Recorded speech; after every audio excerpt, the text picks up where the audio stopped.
Hello students. तो आज हम करने वाले हैं chapter number 3, that is electrochemistry. Chapter number 3, electrochemistry.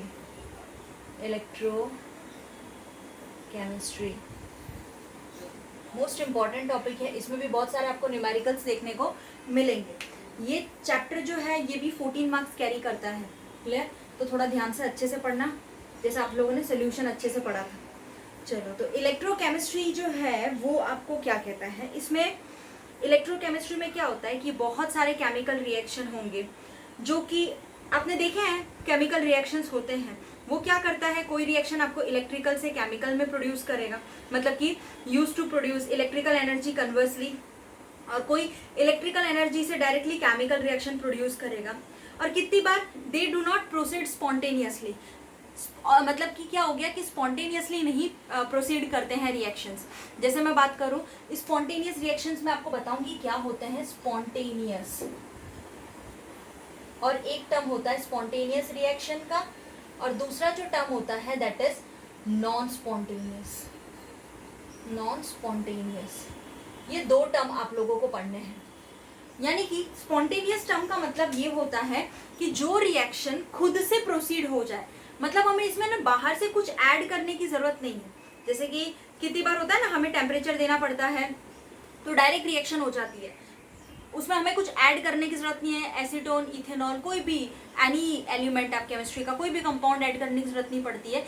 तो ऐसे जो रिएक्शंस होते हैं जो खुद से अपने आप हो जाए उनको हम स्पॉन्टेनियस रिएक्शंस कहते हैं। ठीक है, बट आपको ऐसे लिखना नहीं है, इसकी डेफिनेशन मैं आपको बाद में बताऊंगी। तो ये आपको स्पॉन्टेनियस रिएक्शन होता है। नॉन स्पॉन्टेनियस का मतलब होता है वो खुद से रिएक्शन नहीं होता, उसमें हम लोगों को रिएक्शन करवानी पड़ती है। आ रहा है समझ में? तो ऐसी रिएक्शंस को नॉन स्पॉन्टेनियस कहते हैं। तो इलेक्ट्रोकेमिस्ट्री एक ऐसा स्टडी है फ्रॉम इलेक्ट्रिसिटी, मतलब एक ऐसा प्रोडक्शन है इलेक्ट्रिसिटी का, energy release during the spontaneous chemical reaction. यानी कि आप देखोगे कि स्पॉन्टेनियस रिएक्शंस के अंदर एनर्जी रिलीज हो जाएगी। ओके, ये आपको ध्यान रखना है। And the use of electrical energy to bring non spontaneous chemical transformation. तो हम इसमें ज्यादा से ज्यादा क्या करेंगे, इलेक्ट्रिकल एनर्जी का यूज करेंगे ताकि वो नॉन स्पॉन्टेनियस केमिकल ट्रांसफॉर्मेशन दे। क्लियर? ओके, अब ये सब्जेक्ट तो हमें पता चल गया कि थ्योरेटिकल और प्रैक्टिकल कंसिडरेशन के हिसाब से हम चलते हैं। लेकिन आप देखोगे जैसे बहुत सारे मेटल्स होते हैं, लाइक सोडियम हाइड्रोक्साइड है हमारे पास, क्लोरीन है, फ्लोरीन है, बहुत सारे ऐसे केमिकल्स हैं जो प्रोड्यूस होते हैं इलेक्ट्रोकेमिकली मेथड से। ओके, अब जैसे मैं बात करूं बैटरी है, फ्यूल सेल है, जो क्या करते हैं, कन्वर्ट करते हैं chemical energy into electrical energy में। केमिकल एनर्जी है सारे, ये उसको इलेक्ट्रिकल एनर्जी में कन्वर्ट करते हैं। एंड आप वो बहुत ज्यादा लार्ज स्केल में वेरियस इंस्ट्रूमेंट्स के अंदर, डिवाइसेस के अंदर यूज होते हैं। आ रहा है समझ में? और ऐसे रिएक्शंस जो इलेक्ट्रोकेमिकली प्रोड्यूस हो और कैन बी एनर्जी एफिशिएंट और लेस पॉल्यूटिंग। देखो एक वर्ड है इलेक्ट्रोकेमिकली, इलेक्ट्रोकेमिकली, इस वर्ड का मतलब क्या होता है, इलेक्ट्रिकल और केमिकल दोनों टर्म को आप जोड़ दोगे ना तो इलेक्ट्रोकेमिकल शब्द बनता है। ओके, अब इलेक्ट्रोकेमिकल में आप देखोगे कि ये जो रिएक्शंस इलेक्ट्रोकेमिकली होती है उसमें एनर्जी एफिशिएंट होती है और पोल्यूशन जो होती है ना वो लेस पॉल्यूटिंग होता है। क्लियर? देयरफॉर हम इलेक्ट्रोकेमिस्ट्री जो बहुत ही इंपॉर्टेंट पार्ट है ना, जो न्यू टेक्नोलॉजी क्रिएट करती है इको फ्रेंडली, दैट आर हमारे साथ ही इको फ्रेंडली हो जाता है। तो आपको ध्यान रखना है कि ट्रांसमिशन जो है, जैसे सेंसरी सिग्नल्स होते हैं ना, है ना, जैसे सेंसरी सिग्नल्स होते हैं क्या करते हैं, ट्रांसमिशन कराते हैं सेल्स से टू ब्रेन में एंड वाइसा वर्सा वापस, है ना, उसी टाइप से कम्युनिकेशन होता है सेल्स, और फिर हम क्या कह सकते हैं कि सेल्स का कम्युनिकेशन होता है ब्रेन के साथ। तो ब्रेन भी क्या करता है, एक मैसेज ट्रांसफॉर्म करता है, तभी तो हमारी पूरी बॉडी वर्क करती है ना। वैसे ही है यहाँ पे कि उसी को हम इलेक्ट्रोकेमिकल ओरिजिन यहाँ पे कहते हैं। क्या कहते हैं? Electrochemical origin. जैसे हमारा ब्रेन वर्क करता है ना बॉडी में, आ रहा है समझ में, वैसे ही यहाँ पे इलेक्ट्रोकेमिकल ओरिजिन शब्द है, उसका यूज करते हैं, जो क्या करता है सारे सेल्स को, सारे इलेक्ट्रिक डिवाइसेस को सिग्नल देता है, सेंसरी सिग्नल्स होते हैं। ठीक है, तभी हम एनर्जी कन्वर्ट करवा सकते हैं इलेक्ट्रिकल टू केमिकल और केमिकल टू इलेक्ट्रिकल। ओके, तो इलेक्ट्रोकेमिस्ट्री बहुत ही इंपॉर्टेंट ब्रांच है केमिस्ट्री के अंदर। इलेक्ट्रोकेमिस्ट्री देयरफॉर वेरी वास्ट, एक बहुत वास्ट और इंटरडिसिप्लिनरी सब्जेक्ट हम कह सकते हैं। और इस यूनिट में हम बहुत सारी एलिमेंट्री अलग अलग चीज़ों के बारे में पढ़ेंगे। जैसे सबसे पहला जो है इलेक्ट्रोकेमिकल सेल्स, इलेक्ट्रोकेमिकल सेल्स, उसके बारे में पढ़ने वाले हैं। ठीक है, तो पहला इलेक्ट्रोकेमिकल सेल जो हम पढ़ेंगे उसमें मैं आपको सेल का कन्वर्जन, सेल का रिएक्शन कैसे काम करता है, वो सारी चीज़ें बताने वाली हूँ। हमने पहले भी पढ़ा है कंस्ट्रक्शन, फंक्शनल, बहुत सारे सेल्स का हमने पढ़े हैं, फिजिक्स में भी पढ़ते हो, बहुत सारे सब में पढ़ते हो। ठीक है, एक सेल आता है जो आपको इसमें बहुत सारे सेल्स हैं, लेकिन डेनियल सेल करके एक सेल है। कौन सा? डेनियल सेल, ये आपको ध्यान रखना है ना, डेनियल सेल। ओके, ये सेल जो है वो क्या करता है बेटा कि ये सेल कन्वर्ट करता है केमिकल एनर्जी को इनटू इलेक्ट्रिकल एनर्जी में। ओके, तो जब भी केमिकल एनर्जी इलेक्ट्रिकल एनर्जी में इस सेल के थ्रू कन्वर्ट होती है, that is chemical to electrical energy. पता चल रहा है? ये जो है डेनियल सेल जो है वो क्या करता है कि कन्वर्ट करता है केमिकल एनर्जी को इलेक्ट्रिकल एनर्जी के अंदर। आया समझ में? ठीक है, और ये सेल्स का कन्वर्जन होता है वो आपको समझना है ड्यूरिंग द, एक टर्म है वो भी आपको समझाती हूँ, during the redox reaction. During redox reactions, redox reaction का मतलब क्या हुआ? वो रिएक्शन जिसमें ऑक्सीडेशन एंड रिडक्शन दोनों ही प्रोसेस साइमल्टेनियसली होते हो। क्लियर? जैसे मान लो कि yes, Zn plus copper plus 2 that give Zn plus 2 plus copper. ठीक है, अब ये मैंने एक केमिकल इक्वेशन लिख दी, Zn से बेटा Zn प्लस 2 पे गया, मतलब यहाँ पे तो क्या था, जीरो चार्ज था, और यहाँ पे कौन सा चार्ज हो गया? प्लस 2, तो चार्ज बढ़ गया, यानी कि इसमें यहाँ पे क्या हो गया? ऑक्सीडेशन। और ध्यान रखना ऑक्सीडेशन हमेशा एनोड पे होता है, that are negatively charge, negative sign होती है वहाँ पे एनोड लेते हैं हम। क्लियर? और ऑक्सीडेशन हमेशा एनोड पे होता है, ये बात भी आपको ध्यान रखनी है।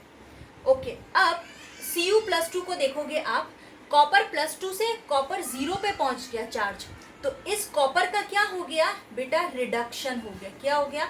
रिडक्शन। और रिडक्शन जो होता है वो हमेशा कैथोड पे होता है, दैट इज पॉजिटिवली चार्ज। आया समझ में?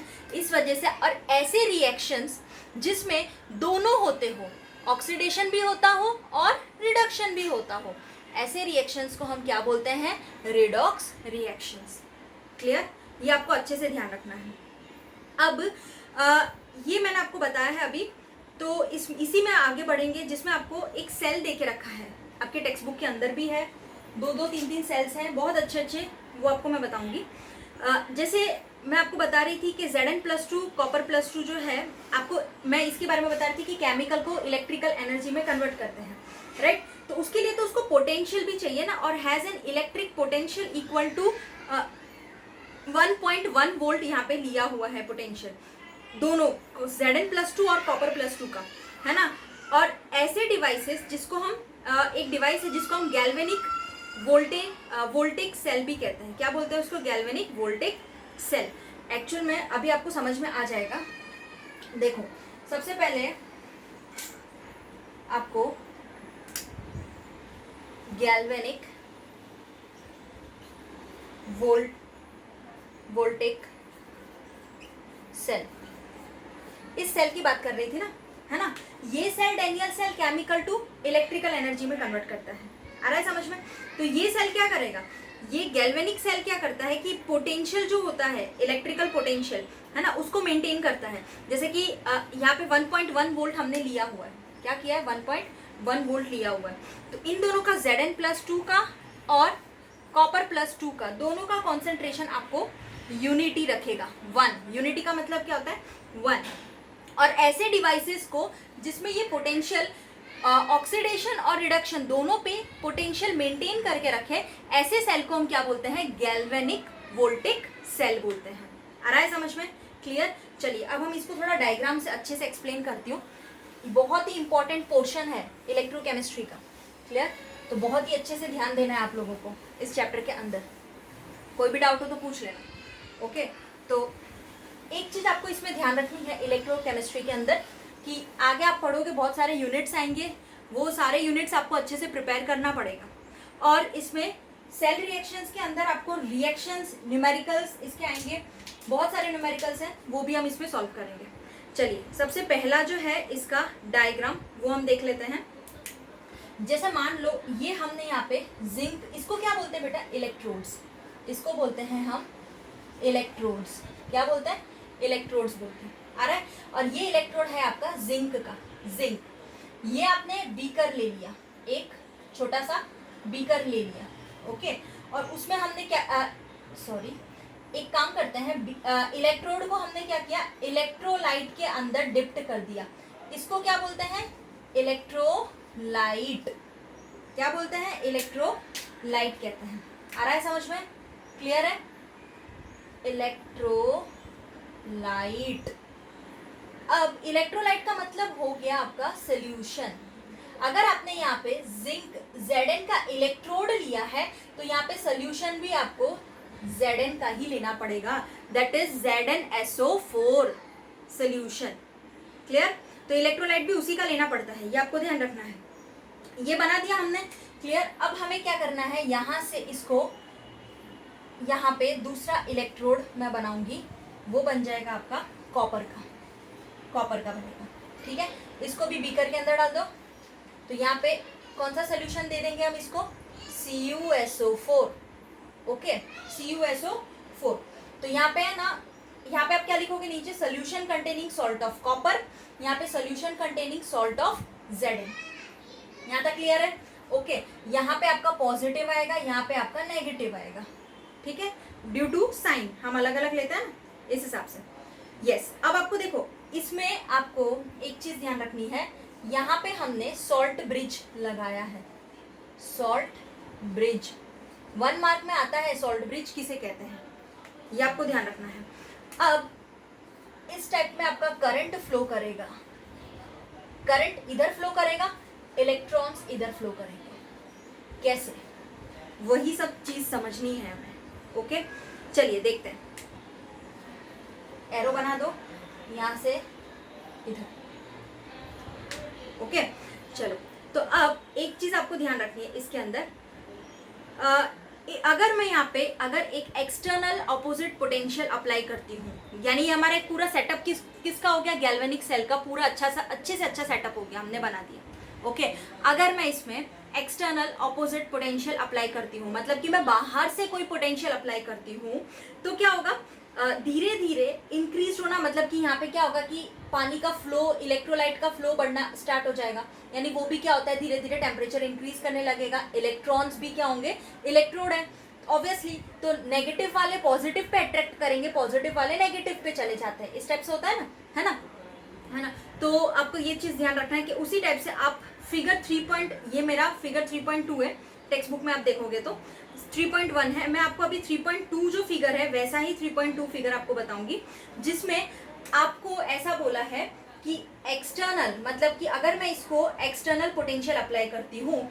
वो 1.1 वोल्ट से लेस देन है। क्या है?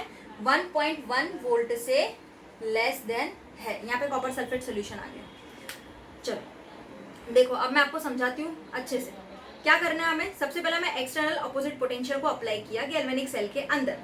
ओके, और वो हमने, ये जो है ये क्या है, एक्सटर्नल पोटेंशियल जो है वो कम है, लेस देन है 1.1 से। धीरे धीरे तो रिएक्शन होगी, तो reaction continue to take place till the opposing voltage reaches the value 1.1 volt. यहाँ पे देखो, ये इसका रिएक्शन तो होगी, धीरे धीरे स्टार्ट होगी, क्योंकि हमने एक्सटर्नल यहाँ पे डाल दिया है। ओके, एक्सटर्नल पोटेंशियल डाला है और जो कि कम है 1.1 वोल्ट से, तो रिएक्शन होगी लेकिन स्लोली होगी। कब तक रिएक्शन होगी, जब तक कि अब नेक्स्ट में वो एक्सटर्नल जो है वो 1.1 वोल्ट तक ना पहुंच जाए तब तक ही रिएक्शन होगी। आया समझ में? ये ध्यान रखना है। अब जब तक कि दोनों का जो ऑपोजिंग जो पोटेंशियल है वो एक जैसा ना हो जाए, यानी कि एक्सटर्नल और जो हमने अप्लाई किया है वो, हमने देखो 1.1 का अप्लाई किया था, 1.1 था, हमने एक्सटर्नल अप्लाई किया जो कम था 1.1 से, तो रिएक्शन स्टार्ट हो जाएगी क्योंकि हमने एक्सटर्नल प्रोवाइड कर दिया। रिएक्शन तो होनी स्टार्ट होगी, लेकिन कब तक होगी? जब तक कि वो रिएक्शन 1.1 के इक्वल ना आ जाए।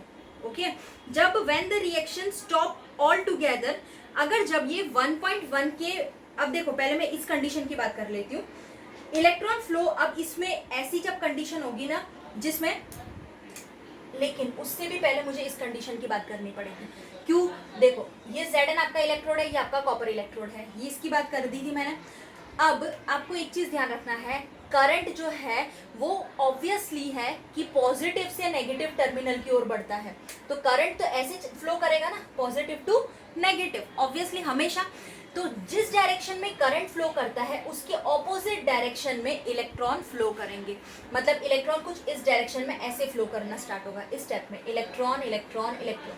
आ रहा है समझ में? ठीक है। और करंट ऑपोजिट डायरेक्शन में, क्योंकि करंट पॉजिटिव से नेगेटिव फ्लो करेगा, इलेक्ट्रॉन नेगेटिव से। ओके, ये था पहला कंडीशन। जब फिगर मैंने आपको बना के बताया था तब ये वाला कंडीशन था। यहाँ तक समझ में आ गया? सॉल्ट ब्रिज हम क्यों लगाते हैं यहाँ पे? सॉल्ट ब्रिज का मतलब ये होता है ताकि ये रिएक्शन का पीएच वैल्यू मेंटेन रखे। ओके, इस वजह से हम क्या करते हैं? सॉल्ट ब्रिज लगाते हैं। देखोगे आप सॉल्ट ब्रिज, आप प्रैक्टिकल्स करोगे तब पता चलेगा। यहाँ पे सॉल्ट ब्रिज लगा देते हैं ना, और वो भी मोस्टली KCl का, पोटेशियम क्लोराइड का ही सॉल्ट ब्रिज हम लेते हैं। KCl का, पोटेशियम क्लोराइड का सॉल्ट ब्रिज हम जब लगाते हैं तो दोनों में क्या होता है कि ये है ना सोल्यूशन में K प्लस Cl माइनस में डिसोसिएट होना स्टार्ट हो जाता है। आ रहा है समझ में? और पूरी तरह से घुल के पॉजिटिव को भी और नेगेटिव के पीएच को भी बैलेंस करता रहता है। तो सॉल्ट ब्रिज का मेनली काम ये हुआ कि वो पीएच को मेंटेन करता है, पीएच को बैलेंस करता है। यहाँ तक सबको क्लियर हो गया है? कोई भी डाउट हो बेटा आप मुझसे पूछ लेना, बिकॉज आप ये फर्स्ट टाइम पढ़ रहे हो। ओके चलो, तो इसके बाद अगर मैं यहाँ पे, मैंने आपको क्या बोला था, ये पहला कंडीशन था। अगर मैंने आपको बोला था कि एक्सटर्नल जो है वो कम अगर कर देते हैं 1.1 वोल्ट से, तब क्या होगा? तब आपको देखो क्या करना है, यहाँ पे पॉजिटिव नेगेटिव तो फिक्स रहेगा, इलेक्ट्रॉन करंट की डायरेक्शन भी फिक्स रहेगी। ओके, और आपको इसमें गैल्वेनोमीटर भी डाल देना है। सेकंड वाले केस में आपको टेक्स्ट बुक में डायग्राम गिवन है, मैं अभी यहाँ पे बना के नहीं बता रही हूँ, लेकिन आपको ध्यान रखना है रियोस्टेट भी इसमें गिवन है। देखो रियोस्टेट का कुछ इस टाइप से सिंबल होता है, आपने फिजिक्स में पढ़ा ही है, ठीक है ना, वेरिएबल है ना, रियोस्टेट, सॉरी इस टाइप में हम करते हैं रियोस्टेट को। रियोस्टेट हम जब लगाते हैं यानी इसको हम वेरी कर सकते हैं, ओके, अपने हिसाब से जितना चाहे हमें चाहिए। और एक लगाते हैं हम यहाँ पे गैल्वेनोमीटर, इस टाइप में है ना, गैल्वेनोमीटर इस स्टेप में लगाते हैं ताकि वो डिफ्लेक्शन शो करे, रिएक्शन हो रही है तो डिफ्लेक्शन उसका शो करेगा। आ रहा है समझ में? डन। अब देखो इसमें सेकंड केस में जब ये होता है एक्सटर्नल अप्लाई करते हैं जो कि कम होता है 1.1 वोल्ट से, है ना, तब क्या होता है कि इसमें इलेक्ट्रॉन फ्लो करता है Zn rod to copper rod, Zn से कॉपर रॉड की ओर ही इलेक्ट्रॉन फ्लो करेगा जो पहले था, और करंट फ्लो करेगा कॉपर से जिंक की ओर। ऑब्वियसली वैसा ही कंडीशन है, कोई दिक्कत नहीं है। Zn अब जी देखो Zn जो है ना वो कहाँ पे डिसॉल्व होगा? एनोड पे, और कॉपर कहाँ पे डिपॉजिट होगा? Cu पे। क्लियर हो रहा है ना? Zn डिसॉल्व होगा एनोड पे और कॉपर डिपॉजिट होगा कैथोड पे। यहाँ तक क्लियर? क्योंकि ये पॉजिटिवली चार्ज है, मतलब ये आपका कौन सा टर्मिनल हुआ? कैथोड। ये नेगेटिवली चार्ज है तो आपका कौन सा टर्मिनल हुआ? एनोड। क्लियर? तो ये चीज आपको इसमें ध्यान रखनी है। ओके, यहाँ तक तो क्लियर है। अब आगे देखो, जब मैंने आपको बोला था थर्ड कंडीशन, ये ए है, ये पार्ट ए है। अब पार्ट बी में मैंने आपको बोला था कि इसमें तो रिएक्शन स्लोली होगी, और कब तक होगी? जब तक कि वो ई एक्सटर्नल के बराबर नहीं हो जाता। जैसे ही ई एक्सटर्नल के बराबर हो गया तब क्या होता है कि उस टाइम पे द रिएक्शन जो होगी स्टॉप हो जाएगी all together and no current flow through the cell. अगर ये दोनों इक्वल हो जाते हैं तो रिएक्शन स्टॉप हो जाती है, कोई भी करंट फ्लो करता है नहीं। आ रहा है समझ में? क्लियर? तो कोई डिफ्लेक्शन भी नहीं बताएगा। Any further increase in the external potential again start the reaction. अब ध्यान रखना है, अगर मान लो कोई थोड़ा सा भी हम इसको इंक्रीज कर देते हैं एक्सटर्नल पोटेंशियल को इससे, यानी अगर ये 1.1 है ना, तो अगर मैं यहाँ पे इससे बड़ा नंबर ले लूं, आ रहा है समझ में, थोड़ा सा भी इंक्रीज कर दोगे तो क्या होगी कि रिएक्शन स्टार्ट हो जाएगी, but in the opposite direction. कैसे? इन दी ऑपोजिट डायरेक्शन में। देखो मैं आपको थोड़ा सा समझाऊंगी कैसे ऑपोजिट डायरेक्शन में होगी। सबसे पहले आपको एक चीज ध्यान रखनी है इसमें कि मैंने आपको बोला एक्सटर्नल बढ़ेगा, तो रिएक्शन क्या होगी, अपोजिट डायरेक्शन में चालू होगी। दैट इज आपको थर्ड फिगर दे के रखा है। अपोजिट डायरेक्शन का मतलब, अब आप ध्यान रखना, यहाँ पे आपका जिंक Zn का इलेक्ट्रोड है इस टाइप में ना, और यहाँ पे क्या है, कॉपर का इलेक्ट्रोड है। ये दोनों आपको दे के रखा है, क्लियर? ओके। अब कैसे ऑपोजिट, और क्या, यहाँ पे एनोड आ जाएगा, दैट इज नेगेटिव। यहाँ पे कैथोड आ गया, दैट इज पॉजिटिव। बाकी सॉल्ट ब्रिज वो अपनी तरफ से है, क्लियर? अब अगर ये पूरा का पूरा रिएक्शन का सेटअप चेंज हो जाता है ना, अगर आप इसमें क्या कर दोगे कि एक्सटर्नल को थोड़ा सा इंक्रीज करोगे, है ना, तो पूरा सॉल्ट ब्रिज चेंज हो जाएगा। मतलब अब आपका एक्सटर्नल जो है वो ग्रेटर देन हो गया 1.1 वोल्ट। आ रहा है समझ में, है ना? ये चीज आपको ध्यान रखनी है इसमें। देखो मैं आपको दोबारा से बताऊंगी क्या है इसमें, क्या करना है। 3 कंडीशन है। जब पहले तो ये स्टार्ट हुआ था, फिर ये स्टार्ट हुआ था, फिर मैंने आपको क्या बताया था सेकंड कंडीशन में, इसी में, कि जब ई एक्सटर्नल 1.1 वोल्ट के बराबर हो जाता है, तो इस कंडीशन में ध्यान रखना, मैं अभी इस कंडीशन की बात कर रही हूँ, तो कोई भी no flow of electron, no current, no chemical reaction, सारा चीज नो आएगा इसमें। क्यों? ना ही करंट फ्लो होगा, ना ही केमिकल रिएक्शन होगी, और ना ही इसमें कोई भी इलेक्ट्रॉन फ्लो करेगा। इतनी बात पता चल गई। कब? जब 1.1 वोल्ट के इक्वल हो जाएगा। आया समझ में, है ना? ये आपको ध्यान रखना है। अब मैंने आपको क्या बोला था कि ई एक्सटर्नल थोड़ा सा मैं उसको अप्लाई करती हूँ, मतलब कि अगर वो 1.1 से बड़ा हो जाता है, यानी आप ये वाली कंडीशन की बात पे कर रहे हैं, ये वाली कंडीशन थोड़ा सा इंक्रीज कर देते हैं इसको, तब रिएक्शन तो चालू हो जाती है, लेकिन इन दी ऑपोजिट डायरेक्शन। यहाँ पे कॉपर कैथोड पे था, अब कॉपर एनोड पे आ गया। यहाँ पे जिंक एनोड पे था, अब जिंक कैथोड पे आ गया। अब ऑपोजिट डायरेक्शन में रिएक्शन होगी। तो ऑपोजिट डायरेक्शन में जब रिएक्शन होगी तो इलेक्ट्रॉन और करंट की डायरेक्शन भी ऑपोजिट हो जाएगी। इस टाइप इलेक्ट्रॉन फ्लो करेगा और इस टाइप आपका करंट फ्लो करेगा। देखो इसके जस्ट ऑपोजिट हो गया। आया समझ में? यहाँ तक अच्छे से क्लियर है? नहीं है तो मुझसे पूछ लेना। रियोस्टेट भी लगाएंगे और करंट और इलेक्ट्रॉन की कंडीशन भी चेंज हो जाएगी। यहाँ तक क्लियर? ओके। अब इस कंडीशन के अंदर, इस वाले कंडीशन के अंदर क्या होगा कि इलेक्ट्रॉन फ्लो करेगा कॉपर से, कॉपर से जिंक की ओर फ्लो करेगा, और करंट फ्लो करेगा फ्रॉम जिंक टू कॉपर। यहाँ तक क्लियर? जिंक डिपॉजिट होगा at the zinc electrode, copper deposit होगा एट द कॉपर इलेक्ट्रोड। ये बात तो फिक्स है, यहाँ तक क्लियर है? ओके। अब देखो मैं एक चीज इसमें ये बताने वाली थी कि मैंने आपको बोला था जब भी रिएक्शन ऑल टुगेदर अगर ये इक्वल हो जाता है तो ऑल टुगेदर रिएक्शन स्टॉप हो जाएगा और कोई करंट फ्लो नहीं होगा। लेकिन हम थोड़ा सा इंक्रीज करेंगे एक्सटर्नल पोटेंशियल पे तो वो रिएक्शन स्टार्ट हो जाएगी, but in opposite direction. And it now function as what? अब ये जो इस किस टाइप के से फंक्शन करेगा? And it is now function as electrolytic cell. Electrolytic भी बोलते हैं और इलेक्ट्रोलाइटिक सेल भी कहते हैं। आ रहा है समझ में? सॉरी ये वाला नहीं आएगा, इसमें ये वाली कंडीशन आएगी। तो जब भी इस टाइप में रिएक्शन हो तो जाएगी लेकिन ऑपोजिट डायरेक्शन में होगी, तो उधर हम क्या कहते हैं कि ऐसे रिएक्शंस को फंक्शन करता है ये इलेक्ट्रोलिटिक सेल की तरह। अब ये इलेक्ट्रोलिटिक सेल क्या है? एक ऐसा डिवाइस है जो हम यूज करते हैं, ये इलेक्ट्रोलिटिक सेल की बात कर रही हूँ मैं। एक ऐसा डिवाइस है जो हम यूज करते हैं electrical energy to carry non spontaneous chemical reaction. मतलब कि इलेक्ट्रिकल एनर्जी तो कैरी कराता ही है लेकिन नॉन स्पॉन्टेनियस केमिकल रिएक्शन के साथ साथ इसमें क्या होगा कि रिएक्शन अपने आप नहीं होगी। हमने देखा ना अभी, क्योंकि हमने इसको एक्सटर्नल थोड़ा चेंज, हमने थोड़ा अप्लाई किया, तब जाके ये रिएक्शन हुई, तब जाके इसने अपना इलेक्ट्रोड चेंज कर दिया, अपोजिट डायरेक्शन में हुई। कब? जब हमने इसको एक्सटर्नल को बढ़ाया, आया? तो ये मैंने इसको बढ़ाया तो दैट मीन्स क्या है, नॉन स्पॉन्टेनियस रिएक्शन, मतलब ये पूरा का पूरा प्रोसेस स्पॉन्टेनियस इस केस में हुआ नहीं। ओके, तो इलेक्ट्रोलिटिक सेल वही सेल होता है, एक ऐसा डिवाइस जो यूज करता है इलेक्ट्रिकल एनर्जी का यूज करके ही ये क्या करता है, नॉन स्पॉन्टेनियस केमिकल रिएक्शंस को कैरी ऑन कराता है। ओके, और इसमें दो टाइप के हमने सेल्स पढ़े जो बहुत ही इंपॉर्टेंट है from the exam point of the view. आ रहा है समझ में? एक गैल्वेनिक और एक डेनियल इलेक्ट्रोलिटिक सेल। क्लियर है ना? अब इसमें गैल्वेनिक सेल है, इलेक्ट्रोलिटिक सेल है, बहुत सारे जो सेल्स हैं उसके बारे में आपको डिटेल में एक्सप्लेनेशन दिया हुआ है, जो मैं आपको नेक्स्ट वीडियो में कराऊंगी। तब तक के लिए थैंक यू सो मच।